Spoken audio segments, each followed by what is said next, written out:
Akhirnya teman-teman, KLX 150 model terbaru. Mesinnya injeksi bukan ya? Untuk itu kalian harus nonton video sebelumnya nih yang udah di-review sama Faris apa aja yang terbaru dari KLX 150 model 2024. Nah, sekarang kita akan ngebedain 3 varian dari motor ini. Ada apa aja? Yuk kita langsung kemon.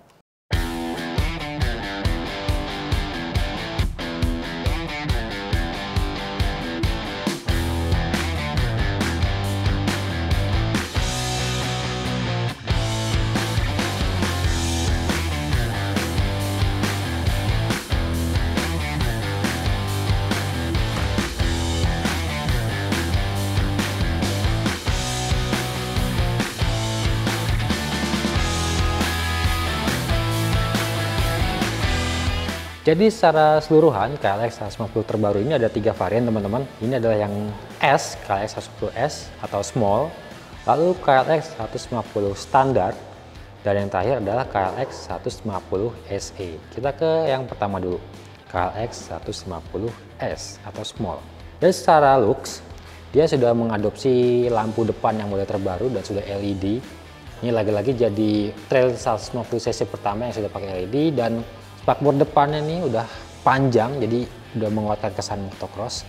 Dan desain-desain bodinya juga baru tuh, kayak yang saya lihat tuh di samping.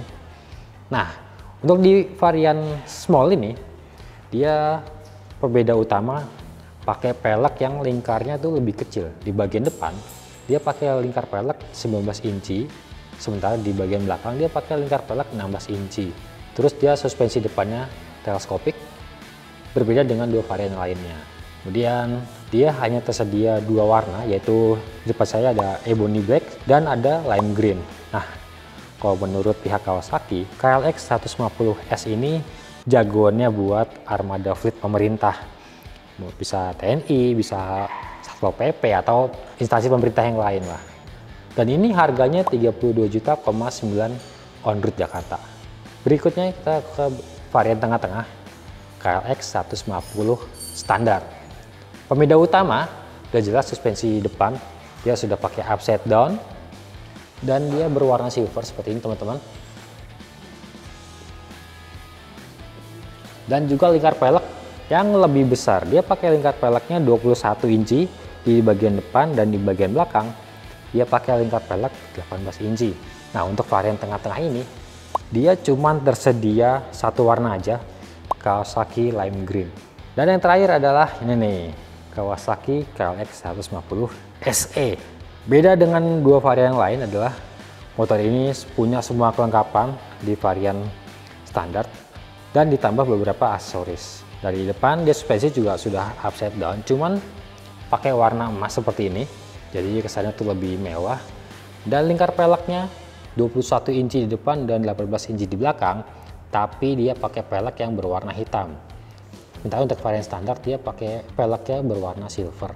Nah, kalau di varian SE ini kalian akan mendapatkan beberapa aksesoris yang sudah include dari pabrikannya, yaitu ada handguard. Ini handguard yang berbahan plastik. Kemudian ada frame guard juga di bagian tengah sini. Jadi ketika beroff-road ria atau pakai sepatu cross yang memang banyak bagian tajamnya, gak akan bikin lecet di bagian rangkanya. Jadi cat bagian rangka sini tetap mulus karena ada pelindungnya. Ini pelindungnya dari plastik dan ini tebal teman-teman. Terus yang lainnya dia juga berbeda di bagian setang teman-teman. Walaupun setangnya tetap pakai model fat bar, tapi dia punya racer setang yang lebih tinggi. Tinggi banget ya. Jadi kalian bisa lebih sigap lah berkendara di atas KLX 150 yang tipe SE. Itu sih bedanya untuk varian SE. Nah, untuk varian SE ini dia pilihan warnanya lebih banyak dan strappingnya tuh lebih berani ya. Tabrakan-tabrakan warna kayak begini. Dia warnanya ada vivid orange ebony yang di depan ini, lalu ada neon green dan ebony, lalu berikutnya ada light blue ebony dan shiny yellow ebony. Untuk yang tipe SE ini harganya 39,5 juta on road Jakarta. Nah, karena di varian SE ini ada racer setang, kita akan langsung lihat tuh seperti apa posisi berkendara di antara yang varian standar dengan yang varian SE.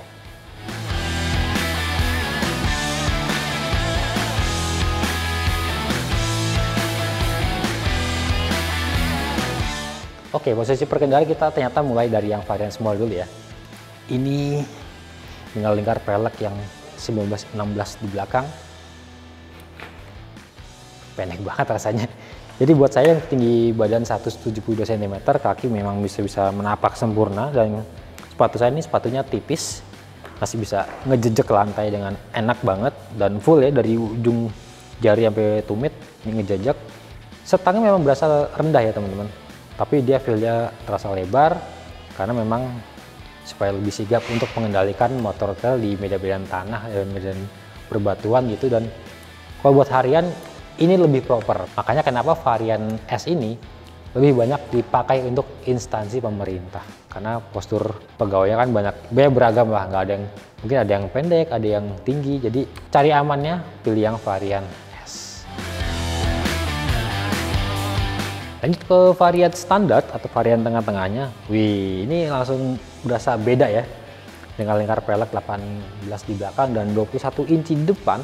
Kaki saya agak sedikit ngejinjit ngambang gitu untuk napak ke lantai, dan feel motornya jadi berasa lebih tinggi memang karena yang berbeda di bagian suspensi. Dia juga memberikan posisi duduk lebih tinggi, dan tapinya karena stang ini nggak pakai racer, jadi stang itu mirip kayak yang varian small, jadi berasa stang itu pendek tapi efeknya kepanjangan ke depan jadi lebih luas. Kalau nggak mau neko-neko pakai aksesoris macam-macam sih, kayaknya varian tengah-tengah ini udah cukup ya, dengan lingkar pelek 21 18 di belakang.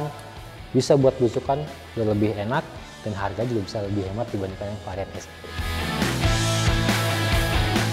Nah, ini varian SE. Widih, lebih beda lagi dibandingkan varian standar dan juga bagi varian small. Pertama, karena dia punya racer stang yang tinggi, ini mungkin sekitar 5 cm. Terus dia stangnya pakai model fat bar, terlihat lebih tebal dan lebih kokoh nih. Tapi untuk lebar-lebar stangnya sih kayaknya sama ya. Dan karena dia stangnya lebih tinggi, memberikan feel kita lebih gagah ketika di atas motor ini nih. Posisi tangan saya jadi seperti ini, dada membuka, dan tangan enaknya relax. Jadi buat belok-belok di kemacetan atau mungkin di area off-road, ini lebih enak, lebih enteng lah untuk membelokkan motor.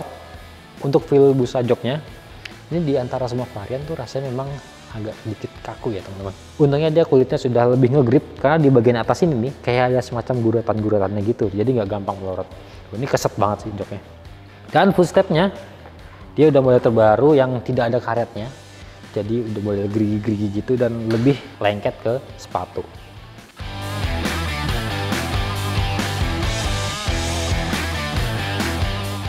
Nah, itu dia teman-teman perbedaan antar varian dari KLX 150 model year 2024. Jadi beda-beda detailnya itu memang lumayan, terutama di bagian kaki-kaki dan juga kelengkapannya. Dan kalau untuk bagian mesin, ini nggak ada perubahan sama sekali dari model-model sebelumnya.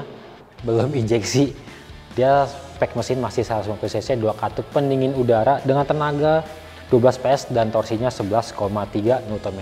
Nah, untuk perbedaan lain adalah di bobot.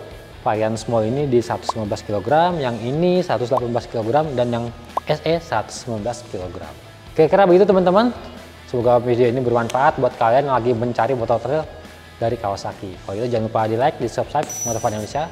Main-main juga ke akun TikTok kita Motovun Indonesia dan website kita autofun.co.id. Sampai ketemu di video selanjutnya.